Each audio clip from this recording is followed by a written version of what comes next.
रत्नागिरी नागपूर महामार्गाचं काम जलद गतीने सुरू आहे, परंतु महामार्गाचं काम सुरू असताना ठेकेदारांचा हलगर्जीपणा ठिकठिकाणी दिसून येतोय।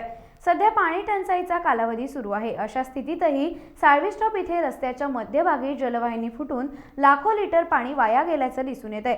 ठेकेदारांच्या हलगर्जीपणामुळे हा प्रकार घडलाय। एका बाजूला जनतेला पाणी कमी वापरा असं सांगितलं जातं, तर दुसऱ्या बाजूला असं लाखो लिटर पाणी वाया जातंय।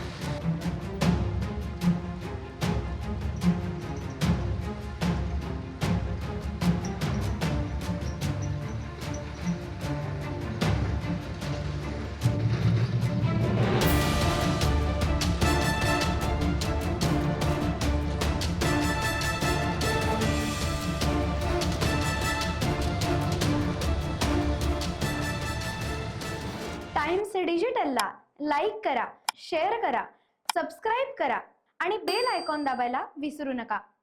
Times digital.